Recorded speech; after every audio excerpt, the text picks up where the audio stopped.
할렐루야. 예, 8월 첫째 주일입니다. 이 첫날을 이렇게 하나님을 예배하게 하시니 감사 영광 올려드립니다. 이 시간 가정에서 영과 진리로 또 하나님 앞에 부복해서 예배 자리로 나오신 여러분을 주님의 이름으로 축복합니다. 중심을 보시는 하나님이시기에 오늘 우리를 기억해 주실 것이고, 또 중심으로 예배하는 믿음의 종들에게 말씀하여 주시는 귀한 시간 되어질 줄 믿습니다. 오늘은 바울이 가르치는 믿음 실천 기술론 25번째 시간입니다. 하나님의 영광을 위하여라고 하는 제목으로 말씀 함께 나누려고 하는데요, 우상에게 바쳐진 고기를 먹어야 되느냐라고 하는 이 질문에 대한 이 결론이 이제 오늘 본문에서야 나와 있습니다. 바울은 그 일간 단순해 보이는 이 문제 배후에 숨어 있는 영적인 문제를 계속해서 파헤쳤습니다. 그래서 신앙인으로서 마땅히 가져야 될 이 마음가짐이 어떤 것이 되어져야 되는가 라고 하는 것을 밝혀 주었는데요, 바울은 우상의 제물을 먹는 문제를 포함해서 신앙인이 가져야 될 삶의 기본적인 원칙을 우리에게 천명해 주었습니다. 그리스도인은 율법과 죄로부터 이 자유를 얻었기에 모든 것이 가능한 사람이라는 거예요. 그러나 모든 일이 유익하거나 모든 일이 덕을 세우는 것은 아니라고 이야기합니다. 우리 23절 말씀을 다시 한번 보겠습니다. 모든 것이 가하나 모든 것이 유익한 것이 아니요 모든 것이 가하나 모든 것이 덕을 세우는 것이 아니니라고 말씀합니다. 자, 바울은 먼저 모든 것이 가하다라고 하는 이 말씀으로 오늘 본문을 시작하고 있거든요. 성도는 그렇습니다. 모든 것을 할 수 있습니다.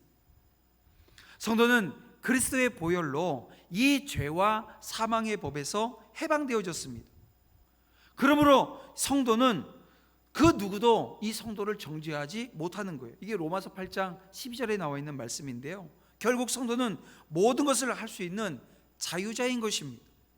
그러나 성도의 자유는 모든 것을 행해도 좋은 그런 자유는 아니라는 거예요.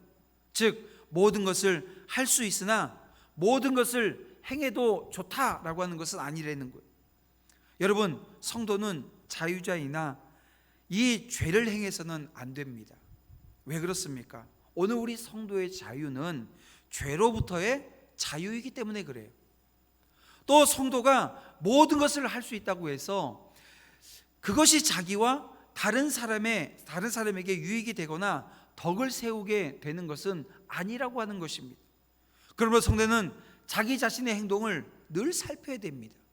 내 지금 삶의 자리에 내가 지금 행하고 있는 그 모든 것들을 온전히 들여다볼 수 있고 살필 수 있는 여러분 영적인 시각이 우리에게 필요합니다. 그래서 이 자신의 자유가 나뿐만이 아니라 이 공동체의 덕을 세우지 못하고 있다고 한다면, 이게 뭐 언제든지 가능한 모든 일이지만, 그러니까 예를 들면 이런 겁니다. 저 교회에서는 가능했는데 오늘 우리 도남지교회에서는 안 되는 일들이 분명히 있을 거예요. 한번 찾아보세요. 뭐가 안 되는 것인가? 만약에 그런 것들이 나오면 아니 저기는 되는데 왜 우리는 안 돼? 이렇게 이야기할 것이 아니라 내가 하지 않는 것. 다시 말하면 이것은 우리가 절제라고 하는 말로 표현할 수 있을 겁니다. 특별히 바울이 오늘 본문 23절에서 사용한 이 덕을 세우는 것이라고 하는 이 단어는요, 헬라어를 보게 되면 오이코도메라고 하는 단어입니다. 이 오이코도메라고 하는 말은 이 건축과 관련되어진, 그러니까 건축물이나 건축 행위와 관련되어진 말입니다. 이 덕을 세운다라고 하는 것이 이 건축하는 것과 같다라고 하는 뜻 아니겠습니까? 여러분, 어떻게 우리가 가만히 앉아 있으면서 이 건축이라고 하는 것을 할 수 있겠습니까? 건축을 하려면 먼저 이 건축을 어떻게 해야 될 것인가? 가장 기본적인 것이 설계라고 하는 작업을 하게 되어집니다. 그 설계를 했으면 그 다음에 시공업자를 선택을 하고, 시공업자가 들어와서 이 건물의 기초가 되어지는 기초 공사를 하고, 또 그런 다음에는 골조 공사를 하고, 나중에 내장 공사를 하고, 준공이라고 하는 과정을 겪게 되어집니다. 여기도 감리라고 하는 부분이 있어서 제대로 진행되어졌는가라고 하는 것을 계속 쳐다봐야 되겠죠. 무슨 말입니까? 건축은 가만히 앉아서 되는 것이 아니라 힘써 일해야 된다는 거예요. 팔을 걷어붙이고 때로는 줄을 잡아당기고 벽돌을 나르고 페인트를 칠하는 모든 과정이 있어야 여러분 건물은 완성되어지는 것입니다. 우리의 몸을 움직여야 수고해야만 건축을 이루는 것처럼 오늘 우리가 덕을 세우기 위해서 어떻게 해요? 로마서 14장 19절 말씀해 보면 힘을 써야 된다 이렇게 말씀하고 있다는 것입니다. 그렇습니다. 우리는 덕을 세우기 위해서 노력해야 합니다. 이것은 혼자 할 수 있는 일이 아니라는 겁니다. 혼자가 아니라 모든 성도가 서로 협력해야 된다는 거예요. 우리가 가진 것으로 함께 덕을 세워나가는 것입니다. 덕을 세워나가는 것은 서로가 이 도움이 되고 돕는 것이며, 그 돕는다라고 하는 것은 이로움이라고 하는 것이 그 안에서 분명히 생겨야 되는 거예요. 그리고 그 이로움을 통해서 향상되어져야 합니다. 또 믿음을 북돋워 주는 그런 과정이 되어져야 된다는 거예요. 자, 여러분, 왜 그러면 이렇게 해야 됩니까? 이렇게 해야 되는 그런 이유는 어디에 있습니까? 그것은 바로 사람으로 구원을 얻기 위해서라는 거예요. 오늘 본문 33절 말씀인데요, 우리 함께 보겠습니다. 나와 같이 모든 일에 모든 사람을 기쁘게 하여 자신의 유익을 구하지 아니하고 많은 사람의 유익을 구하여 그들로 구원을 받게 하라 라고 하는 겁니다. 천하보다도 귀한 한 영혼이 구원 얻도록 하기 위해서 여러분 오늘 우리는 열심히 수고해야 합니다. 우리가 가지고 있는 것으로 다른 사람의 구원을 위해서 적극적으로 힘써 도와야 한다는 거예요. 성경은 그래서 오늘 우리에게 이렇게 말씀합니다. 베드로전서 2장 9절 말씀인데 우리가 잘 알고 있는 말씀입니다. 우리 함께 볼까요?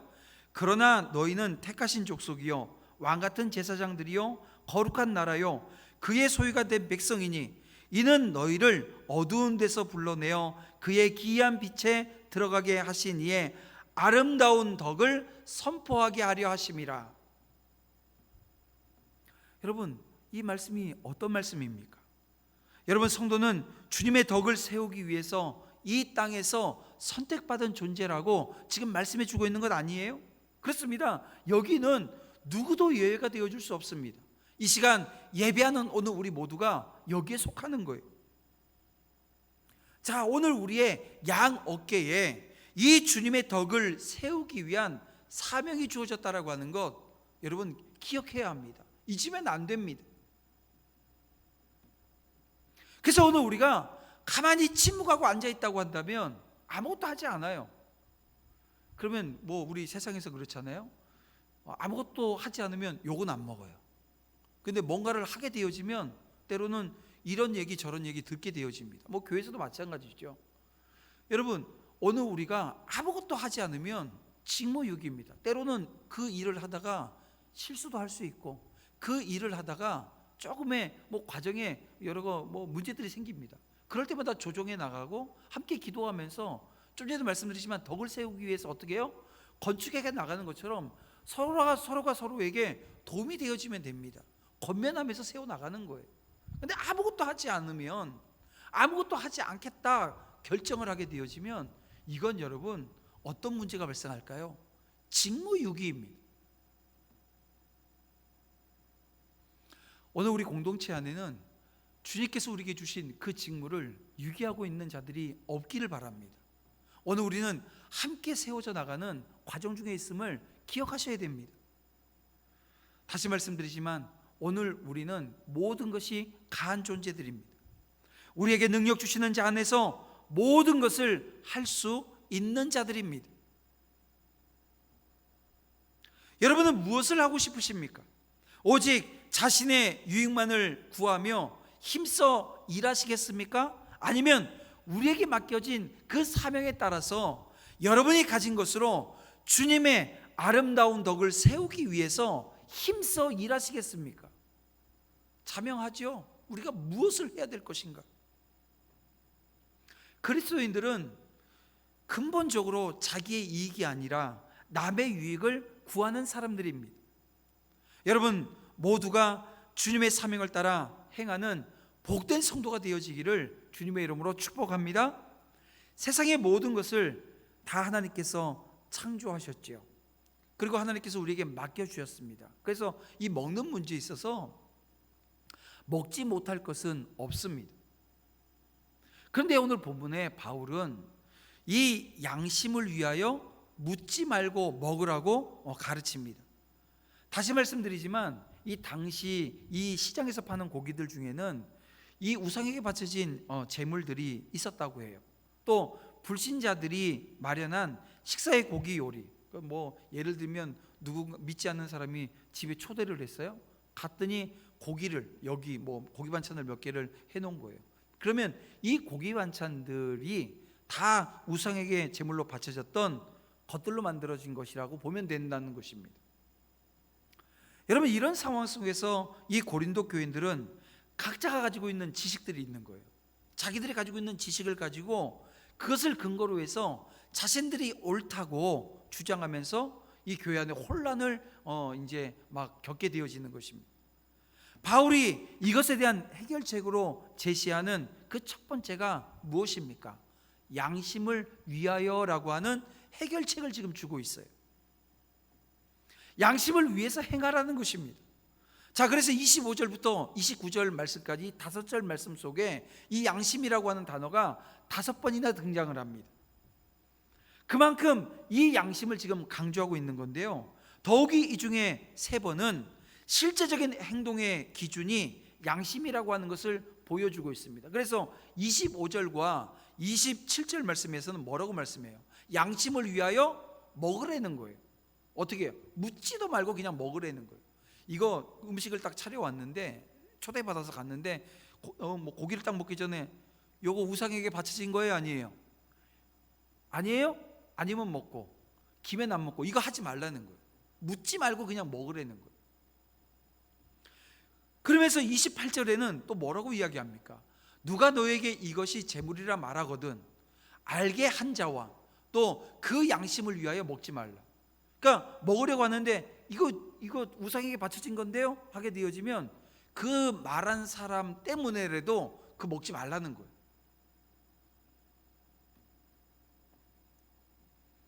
결국 뭡니까?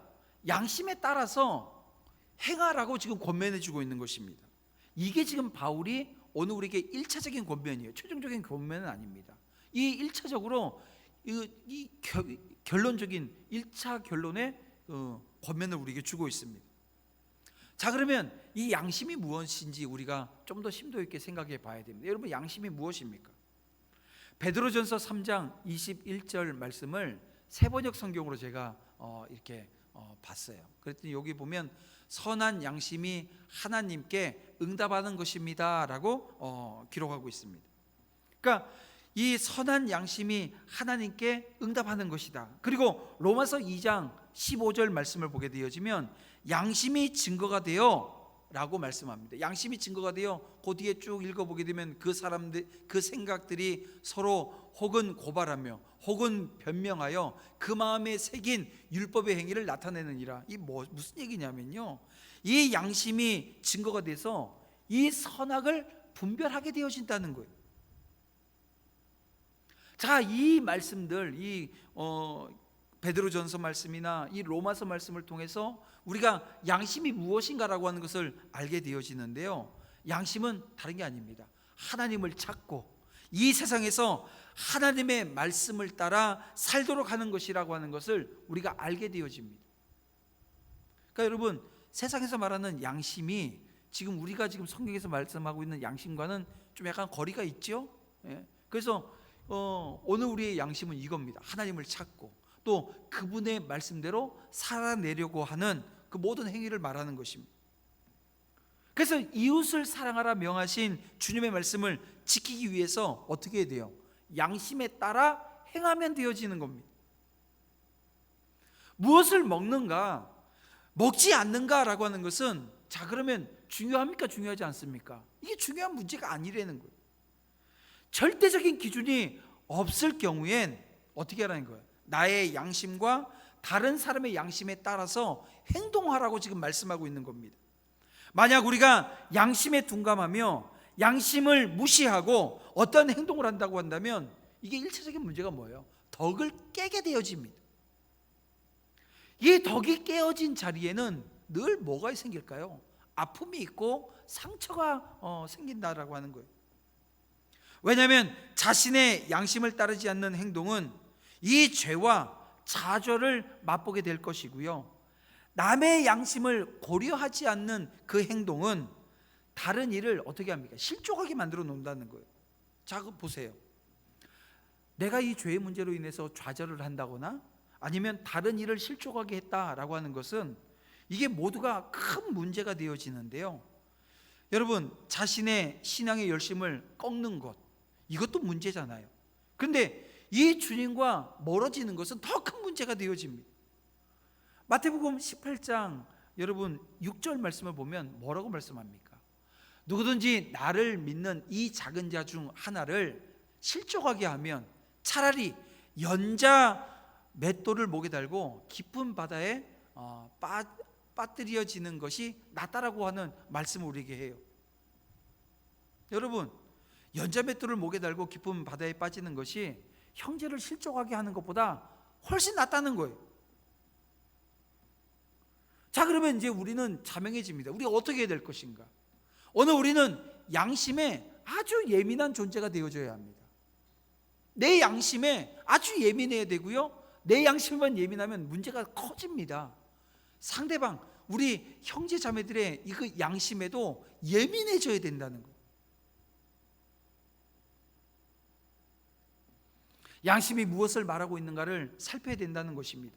나의 양심에 꺼리는 행동을 해서는 안 돼요. 또한 다른 사람의 양심에 상처를 주는 행동은 절대 해서는 안 된다는 것입니다. 믿음이 약하고 또 올바른 지식이 없는 성도일지라도 우리는 그 양심을 위해서 행동을 결정해야 합니다. 자, 그래서 오늘 이 시간, 이 주일 아침에 오늘 우리는 스스로에게 물어봐야 됩니다. 하나님, 나는 양심에 민감하면서 양심에 따라 살고 있습니까? 하나님 앞에서 자기 자신을 한번 놓고 보시길 바랍니다. 혹여 다른 사람의 양심에 대해서는 모른 채 하면서 내 양심에 합당한 것만 행하려고 하고 있지는 않은지 자기 자신을 살피라는 거예요. 다시 말씀드리지만 내 양심과 남의 양심을 위해서 살아가는 존재가 바로 저와 여러분, 우리 성도들입니다. 이제 다시 본문으로 가서 말씀을 다시 보겠습니다. 29절과 30절 말씀을 보겠습니다.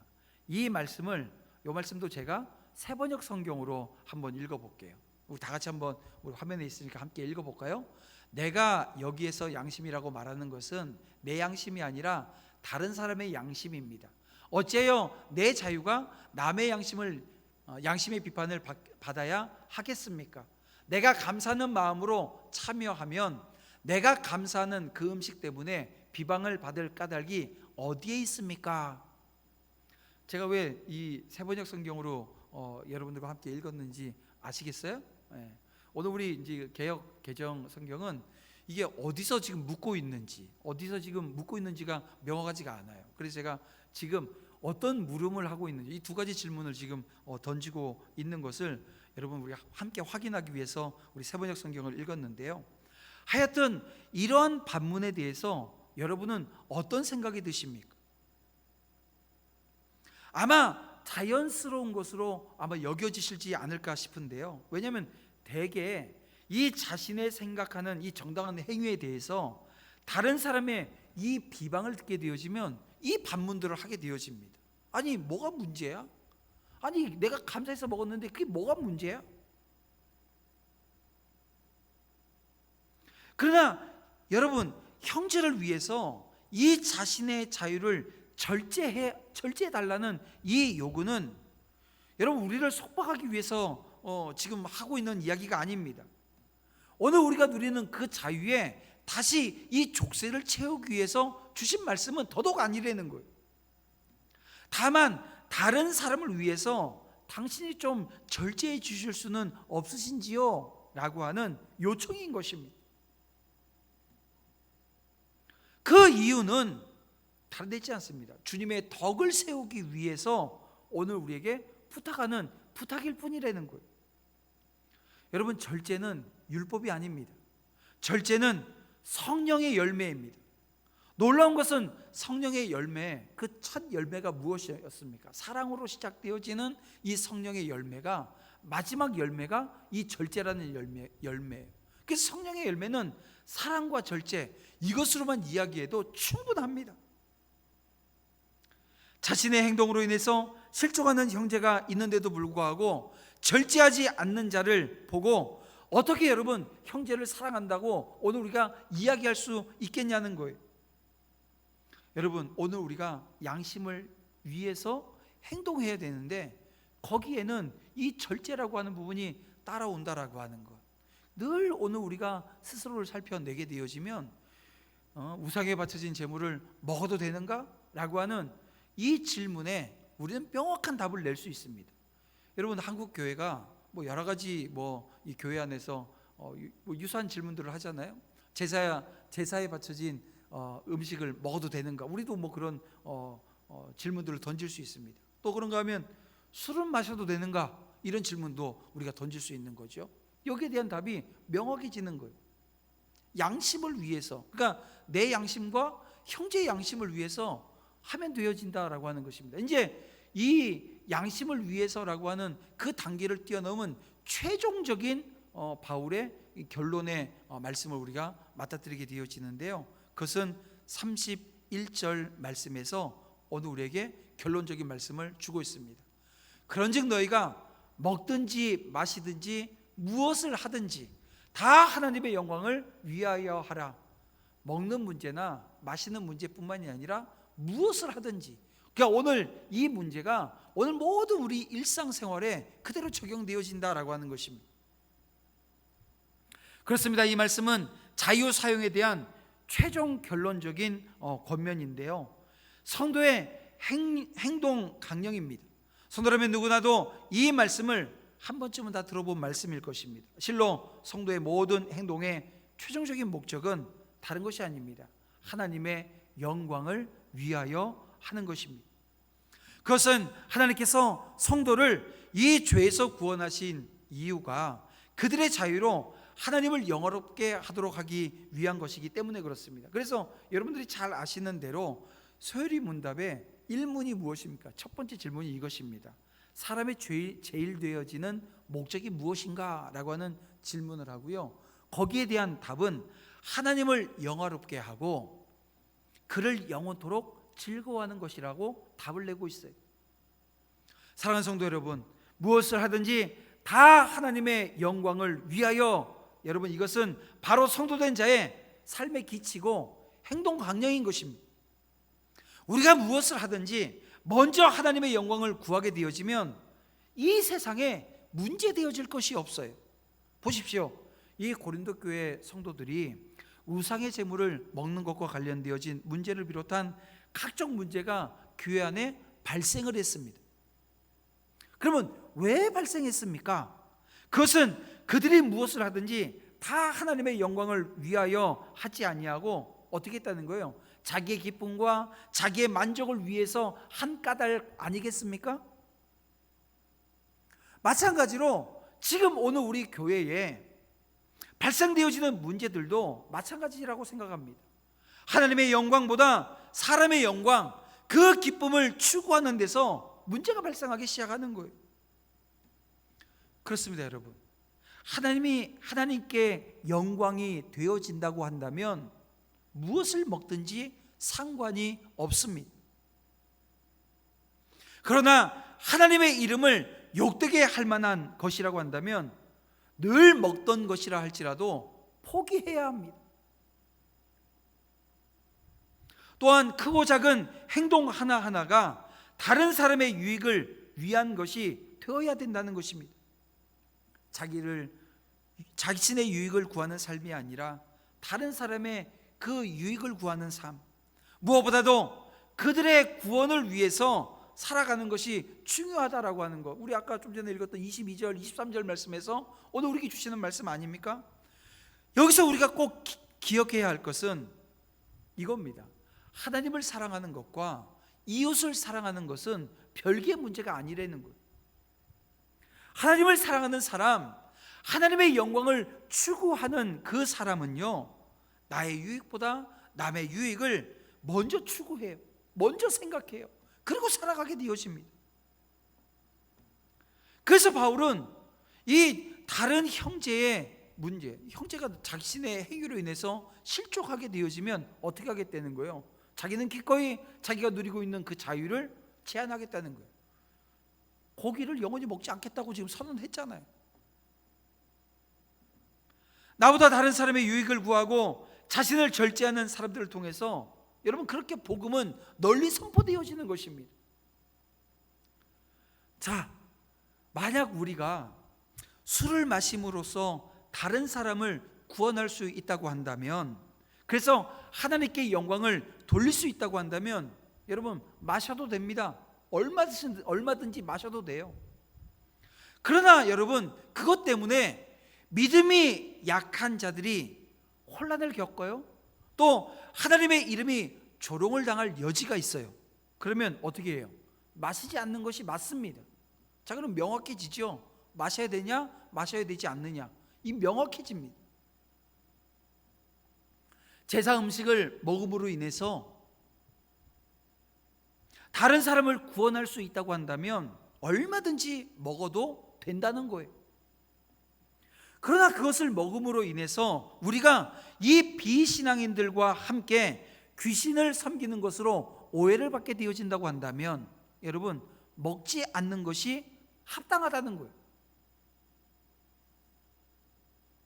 여러분, 여기에 대한 답은 오늘 이렇게 오직 하나님의 영광을 위하여라고 하는 이 말씀으로, 여러분 제가 이 술과 제사의 문제를 가지고 얘기했지만 오늘 우리 삶에 적용되어 줄 수 있는 모든 것들을 한번 적용시켜 보세요.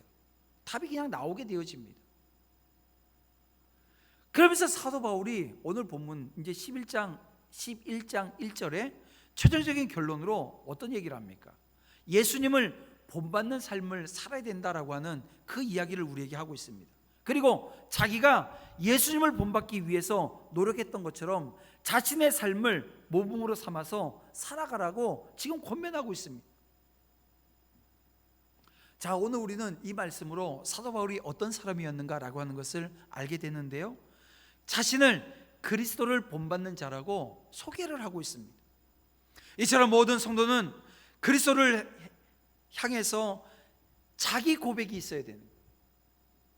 무슨 말인가 하면요, 내가 누구고 내가 살아가는 이 삶의 목적이 무엇인지를 분명히 해야 된다는 거예요. 그래야 주님을 위해서 오늘 우리는 인생을 살아낼 수 있습니다. 세상에서 주님을 알리는 빛으로 산 사람들, 그 모두가 여러분 강한 확신을 가지고 있었다는 거예요. 그들 모두는 자신이 누구인지를 명확히 알고 있었고요, 명확히 안 그 자리에서 예수 그리스도 그 십자가를 선포하는 복음을 증거하는 그 삶의 자리에 서 있었던 것입니다. 성경은 이렇게 말씀합니다. 고린도후서 13장 5절 말씀인데요, 너희는 믿음 안에 있는가 너희 자신을 시험하여 너희 자신을 확증하라, 이렇게 말씀합니다. 너희는 믿음 안에 있는가 너희 자신을 시험하고 너희 자신을 확증하라. 만약 우리 안에 그리스도가 있음을 확신하지 못한다고 한다면, 여러분 죄송하지만 오늘 우리는 버리운 자가 되어집니다. 그러므로 이 시간 예배하는 모든 믿음의 권속들은 내적인 자기 확신을 가져야 된다라고 하는 것, 이거 여러분 간과하지 마시길 바랍니다. 우리도 바울처럼 나를 본받으라 이렇게 말할 수 있어야 되는 거예요. 여러분, 나를 본받으라 어떻게 들으면 이 말씀이 되게 교만한 말씀처럼 들려요. 그런데 여러분, 이게 교만해서 지금 하고 있는 이야기가 아닙니다. 무슨 말이냐면 바울이 지금 자기는 완벽하니까 이야기를 할 수 있다, 이게 아니라는 거예요. 내가 지금 주님을 따라 나가고 있다라고 하는 확신이 있기 때문에 지금 이 말을 하게 되어지는 겁니다. 그러니까 여러분에게 믿음이 있고 확신이 있으면 바울과 같은 이 강한 확신 속에서 나오는 이 내적인 고백이 있을 수 있어요. 그리고 해야 됩니다. 여러분, 담대하게 이 믿음의 고백을 할 수 있는 믿음의 신실한 주의 종들이 다 되어지시기를 주님의 이름으로 축복합니다. 그 자리로 나아가는 것, 여러분, 그것은 하나님께 영광, 오직 하나님의 영광을 위해서 살겠다라고 하는 결단 속에서 하나님, 내가 하나님 본받겠습니다, 본받는 자리로 나아가겠습니다. 그래서 누구에게도 거치는 것이 아니라 남을 위해서, 남의 유익을 위해서 정말 사랑이라고 하는 이름으로 철저하고 정말 양심을 따라 살겠습니다 고백하는 거예요. 그리고 그 자리에서 열매 맺는 것입니다. 말씀을 정리해 보겠습니다. 바울은 우리가 아침에 눈을 뜨고 밤에 잠드는 시간 동안 행하는 모든 일이 하나님의 영광을 위하는 것이 되어져야 된다라고 지금 가르치는 듯 들립니다. 우리가 매 순간 선택하고 행동하는 모든 삶이 바로 우리 신앙을 세상에 드러내는 것이고 하나님의 그 영광을 사람들이 알게 한다라고 하는 것을 여러분 기억하시길 바랍니다. 우리는 삶을 통해서 복음이 증거되어져야 된다라고 하는 것을 너무 상투적으로 들어요. 그러니까 이게 무슨 얘기냐면 이쪽 귀로 듣고 이쪽으로 흘려버려요. 그리고 아무도 그 말씀에 대해서 주목하지 않게 되어지면 여러분, 이 신앙은 그냥 다 넘어지는 겁니다.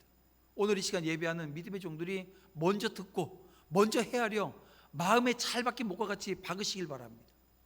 여러분, 하나님의 영광을 위해서 사는 것이 성도의 본분임을 잊지 말자는 거예요.